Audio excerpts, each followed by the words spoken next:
Okay, I think it's 1 o'clock. It's Tuesday. That can mean only one thing, which is it's time for another HDF clinic. Welcome, everybody. And I'm going to pause here, and I checked our Word document. I didn't see any questions there, but for those of you who were able to join us here today, are there any questions? No? Okay. Good, then we'll just move on here. Few quick announcements. Well, one announcement, which is we had our tutorial on Friday, how to construct a simple terminal wall connector, and I think I was there. It was, I think, reasonably well attended. And the recording is available now on YouTube. The slides are available, and there's also a GitHub repository that has all the code, and that's referenced here as well. So in case you missed it, I highly recommend to watch the recording. I think that's the easiest way for you to sort of get your bearings, and then go back to the slides if necessary. But then also, yeah, check out that wall toolkit repo and just try to follow along. I mean, that's maybe the best way to get started. I'm going to pause. I'll talk about the forum next. Any questions at this point? No? No questions, Gerd. Oh, thank you. Okay, welcome. Okay, forum. Wasn't too much happening, but a few things that we can talk about. Number one, there was a question someone was asking whether compound data sets can be compressed. And the answer is yes, of course, if the data set is chunked. But I think there was a little bit of confusion here, and unfortunately, well, a few factors here. Number one, I think this was a user using MATLAB, and that in and of itself, there's nothing wrong with that. However, I think, again, I'm not traditionally a MATLAB user, but I would imagine that the MATLAB HDF5 documentation is pretty good, and I'm a little surprised that the user is actually coming to the HDF forum, not so much to get answers to MATLAB questions, but again, I think the HDF5 module, whatever it's called in MATLAB, should be pretty well documented. I'm a little surprised that the user couldn't find answers to his questions there. But then also he didn't really, I mean, okay, I don't have a MATLAB license, so I couldn't try it, but he didn't provide an example. He just had sort of snippets of code here and there and so forth. And that's typically on a forum not a recipe for success if you are just sort of feeding people bits and pieces here and there, and then implicit you are asking them to do your homework, and that's never a recipe for success.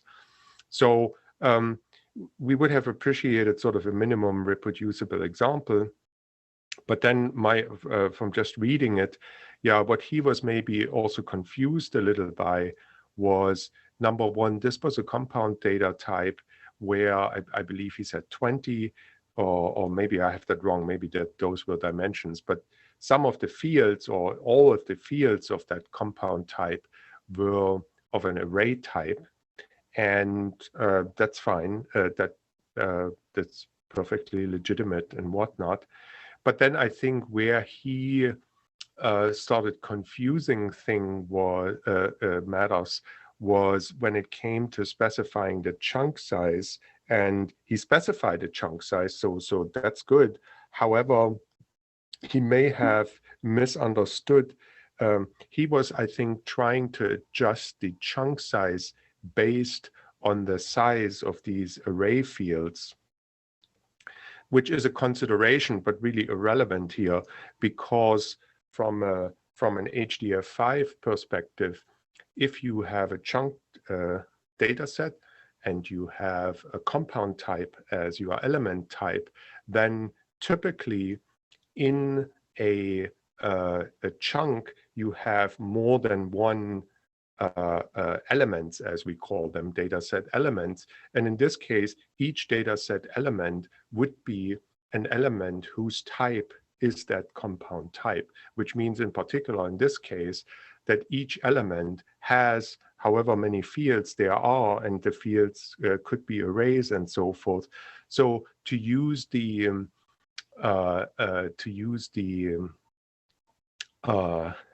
size of these array fields as a starting point is misguided in a way that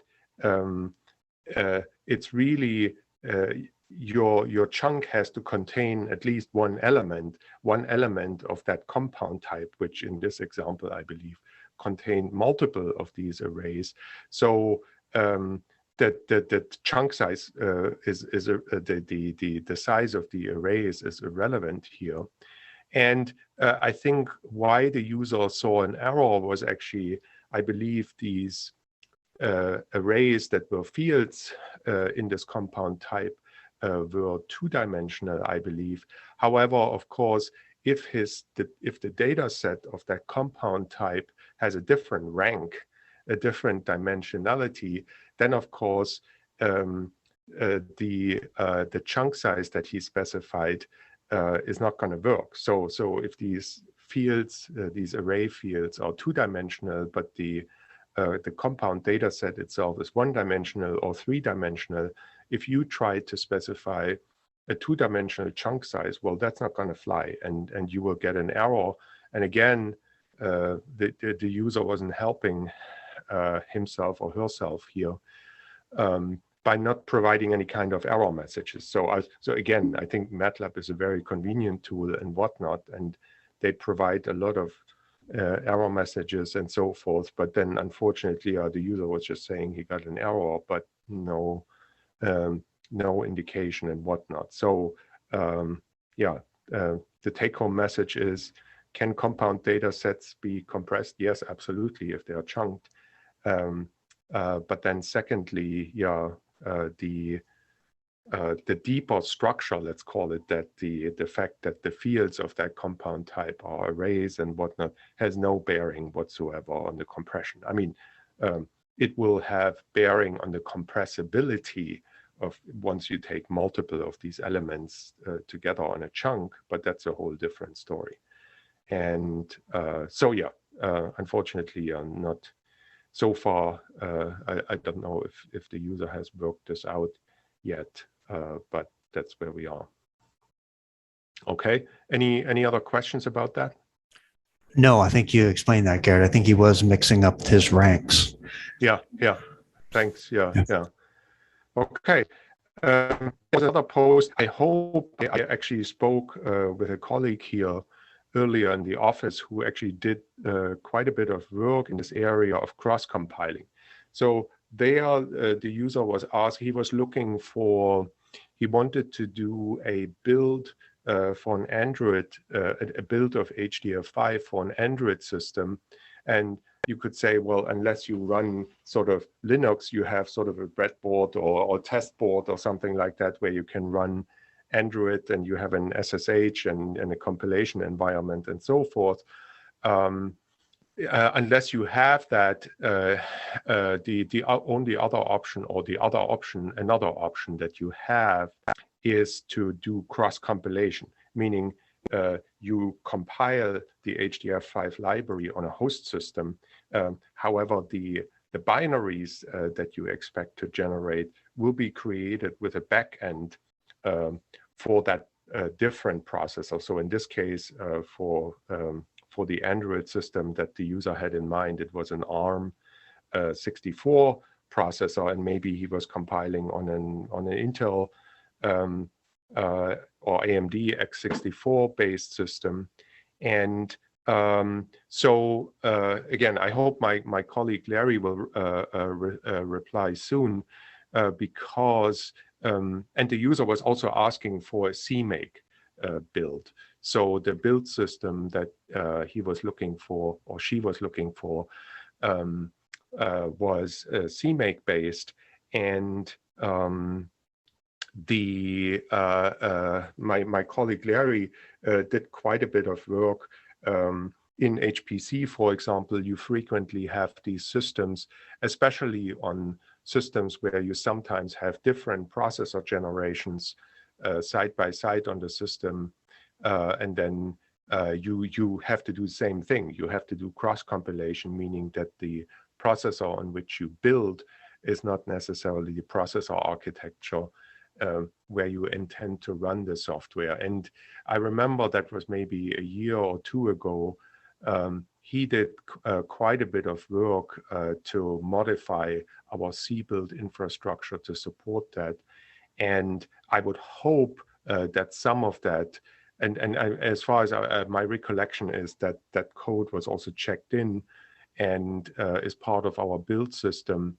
So I hope that he will reply either later today or tomorrow with some guidance. It may not work out of the box for this particular situation here, but I have some hope that definitely we have come across this challenge of doing cross-compilation in the past, and we have, whenever that was an issue, we have made changes or augmented our CMake in particular infrastructure to support that. And so stay tuned. Any other questions on that? No? Okay. And then there was an interesting exchange that I'm also going to use for our tips and tricks today. It's more sort of a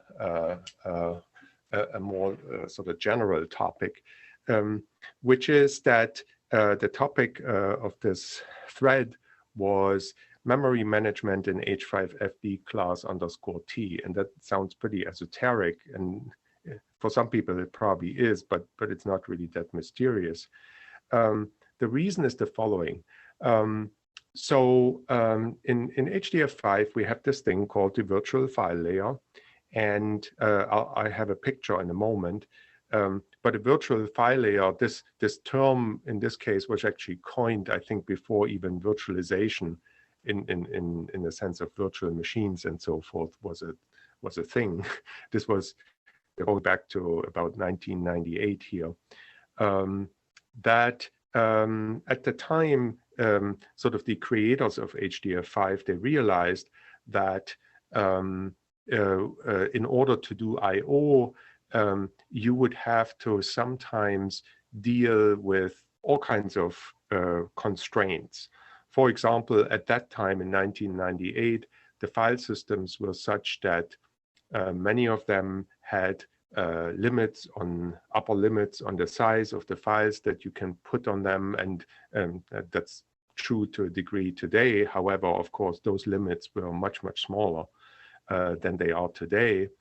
And so you might have to deal with a file system where there is a maximum size on the file, and that is really too small for the kind of I/O that you wanted to do. Or there was a special I/O library available to talk to that file system. Sometimes there was a network involved and whatnot. And so that's where the creators of HDF5 decided, well, let's introduce an abstraction or an extension layer. And this is the so-called virtual file layer that basically makes very general assumptions about a storage that looks like a file system. That's where the F comes from, in the sense, well, what can you do on a file? What can you do on a file? Well, you can create a file, you can open a file, you can close a file. It has such things as an end of file address, an end of allocation address. You can talk about allocating space in a file or freeing, deallocating space in a file and so forth. And so if you abstract that, what you're basically doing and what they did back when is to basically, define, since this is all in C, you could have done this more elegantly using your favorite object-oriented language, but in C, you just define a structure, and that structure holds a bunch of callbacks, and then these callbacks can be customized for the specific storage device, for the specific data store. So that's the VFL layer, and we'll come back to that with a sort of in a more graphical way in a moment. And what I would also like to point out, at that time, there was really only, there were in a way two memory tiers or two storage tiers, let's call it that. There was RAM, the same kind of dynamic RAM that we have nowadays. The cache hierarchy on processors maybe wasn't as deep as it is today. And then there were sort of hard disk drives, and sure, there were also tapes and so forth, but that was even slower. So there were basically these two layers. There was RAM and HDD, and any kind of I/O, meaning block I/O and so forth, was, had to go through RAM. If it was buffered I/O, but even unbuffered I/O would start or end in RAM or on disk. Now, in the modern age that we are living in, we have now all these accelerators. We have GPUs, we have FPGAs, and other vendors have come up with these sort of near data computing devices where you have processing capabilities that are potentially near the data or near the storage, and where you have the ability to access data stored on these storage devices directly, meaning without the intervention of the host processor, the sort of traditional CPU, whether be it ARM or Intel or IBM or whatever. And so, in other words, there are sometimes different types of memory, like GPU, video RAM. On FPGAs, there's separate memory for these chips. Sometimes there is separate storage, and then there are separate, in some cases, storage access paths, meaning within extensions such as NVIDIA GPU Direct Storage, you can go from video RAM directly to a device that is attached to your PCI Express bus or something like that without the intervention of your traditional host processor. Now, what that means from the VFD perspective is this is something that just didn't exist at that time. And so when that VFL layer and VFDs are sort of special drivers or plugins that implement a virtual file layer functionality. So when these abstractions were created, the callbacks that are there for allocation and deallocation, they really deal only with allocation and deallocation in a file, or since this is a virtual file layer, in a virtual file, if you want to call it that. And of course, as I just said, with GPU Direct, for example, the potential acceleration that you can get from these devices, from the device-specific memory, let's say to an SSD drive or something like that, depends on allocating sort of memory, but a different kind of memory, not that memory, that RAM that sits in your sort of, that is pretty close as can be to your host CPU, but close to your, for example, your graphics processor or something like that. And so the dilemma or the problem that this creates is, so let's say, for example, I'm writing an application, and that application is supposed to run on devices that are potentially capable or that potentially have one or even more of these accelerators.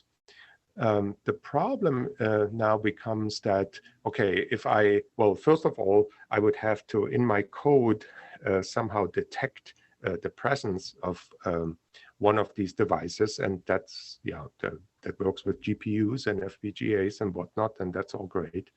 But then if you think about doing I/O, you would then have to, okay, after you detected the device, you then, when it's a GPU, you have to allocate and deallocate video RAM on the GPU.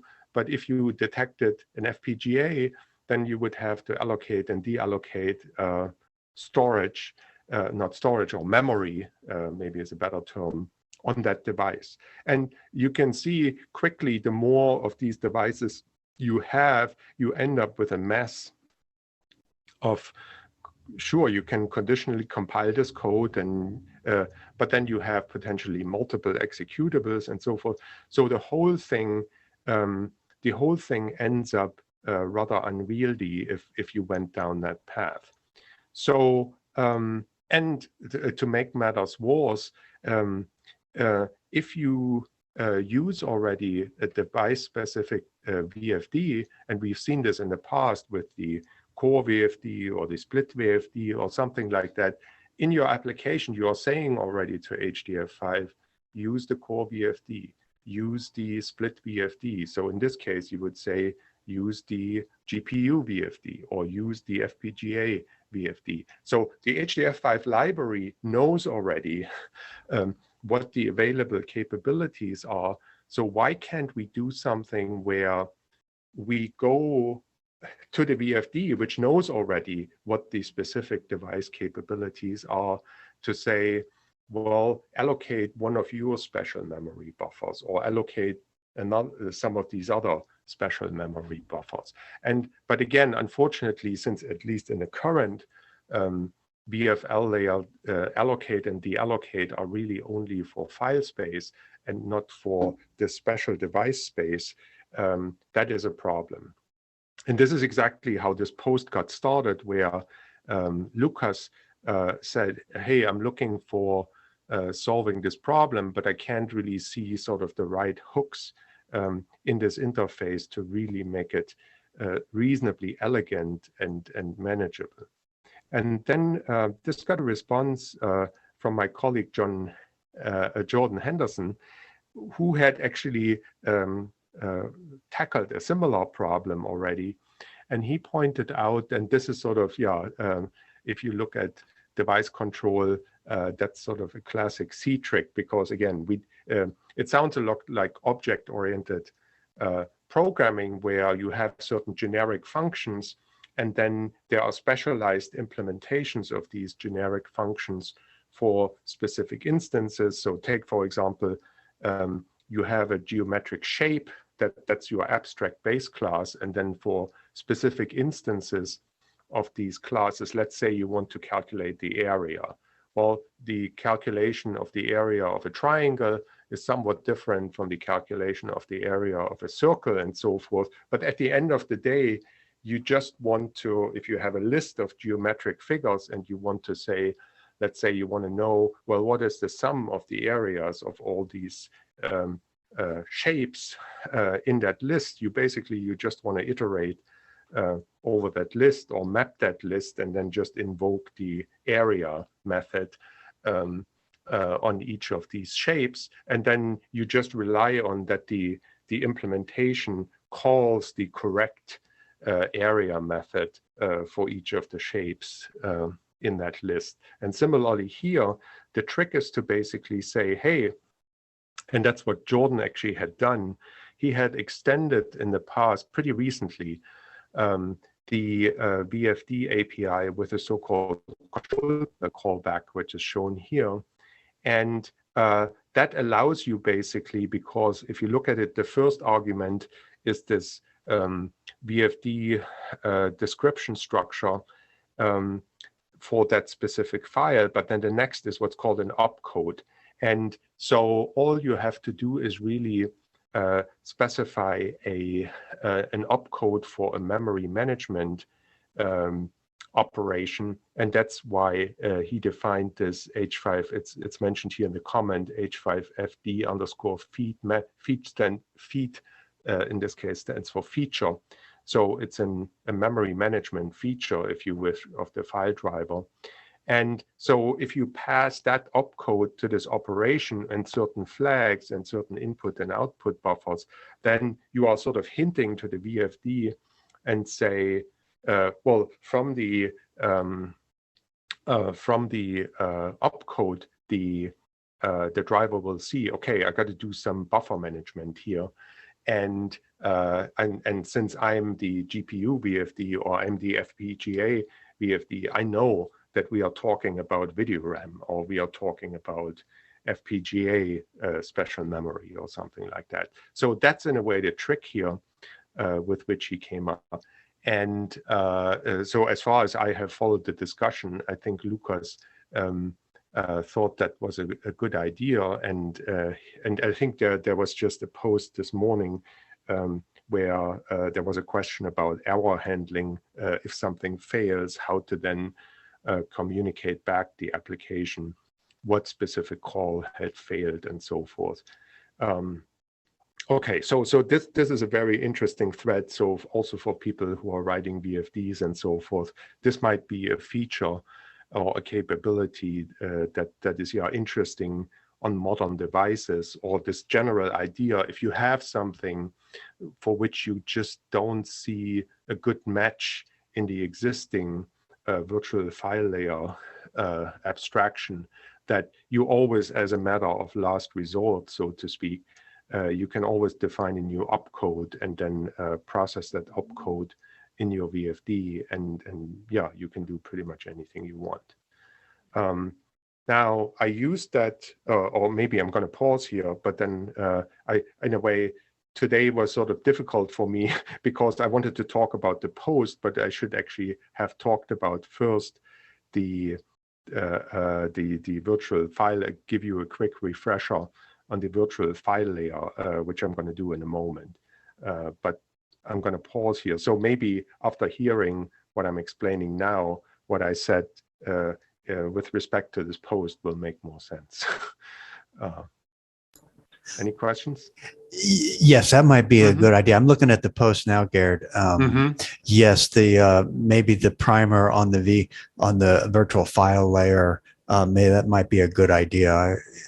Okay. As background to going through the post here. Okay, great.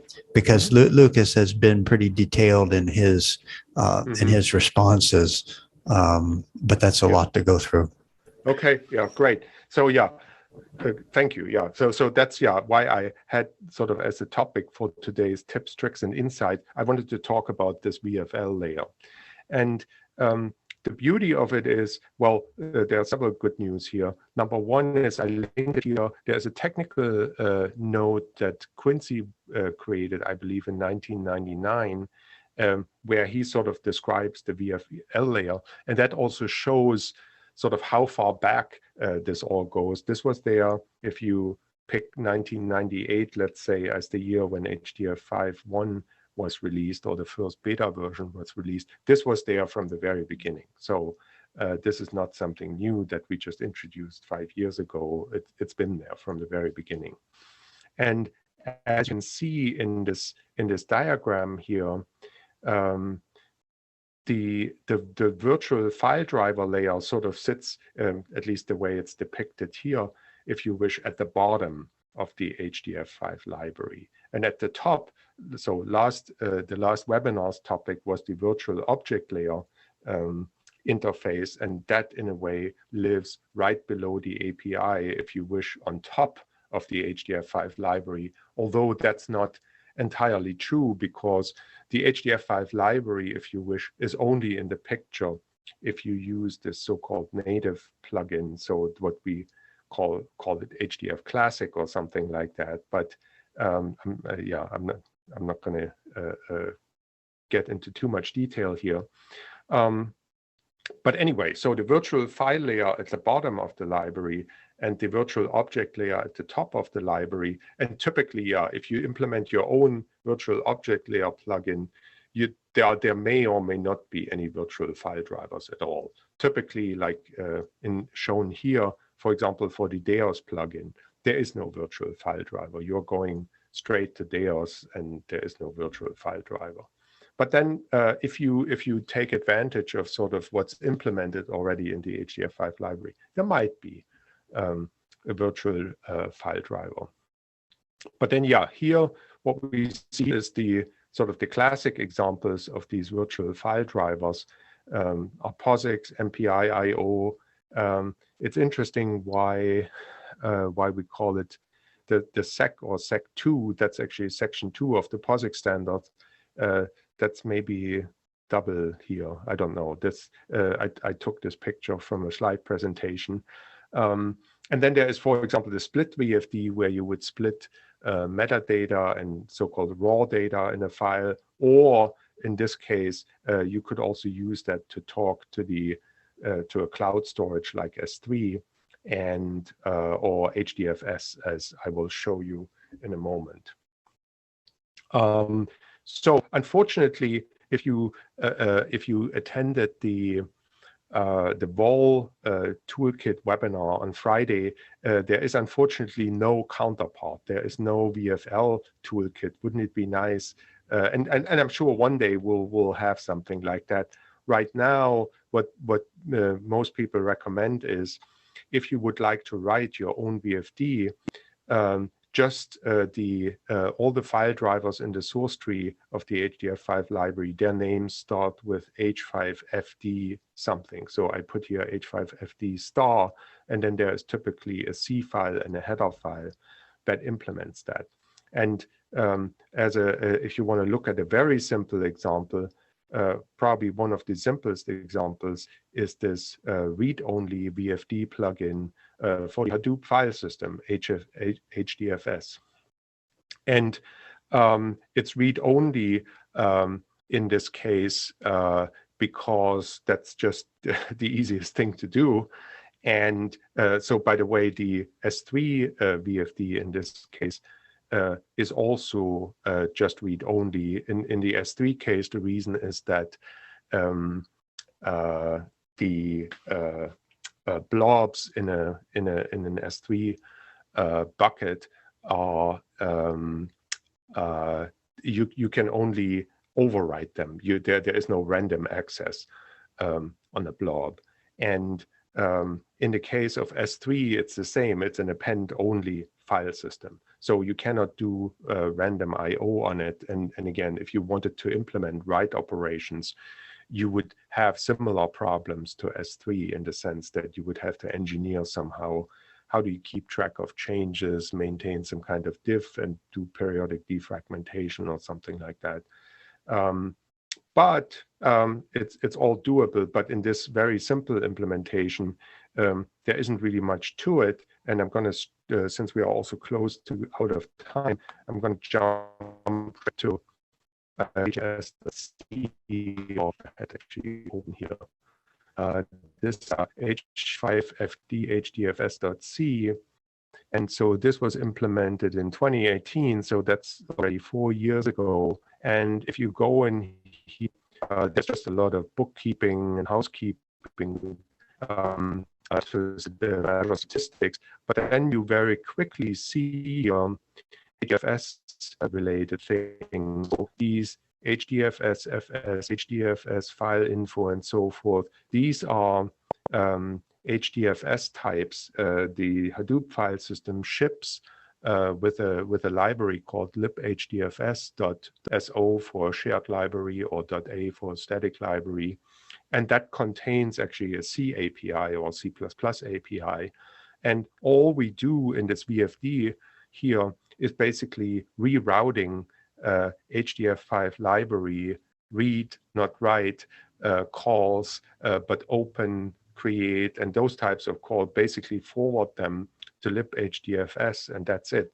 And so there is a callback in here. If I quickly search for write, for example, so here this is the callback for write, for example, H5FD __ HDFS write, but I can show you it's actually a no op, or it will just create a and as you can see in the comment, write bytes to the file. Well, no bytes will be written because it's not supported in this case because it's append only. And so we treat this VFD as read only. So you will see that all we do here is basically create an error and say, hey, you can't really write to an HDF5 file that's just sort of stored more or less as a blob that's split up in multiple parts, because HDFS has this concept of splits. is just broken up into splits, and you can really read only from it. You cannot write to it. But that's pretty much it. So if you're curious and you just want to see, well, how does a VFD actually work? Just pick one of the easier ones. Read only is a good starting point. You could go with S3, you could go with HDFS, and then just see these callbacks are typically just calling into a library for that other storage, and that's it. And then once you sort of get the hang of that, you can look at the sec2, the POSIX, sort of this is sort of the standard, the default VFD. You can look at that, or you can look at the core VFD where we are dealing with a file image or a buffer in memory. And it's not rocket science, and it's all manageable.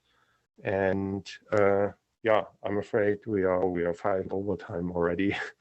Thanks for coming, and come back next week, and hopefully there will be more traffic on the forum. Okay. The week. Thanks, Gerd. Thank you. Bye.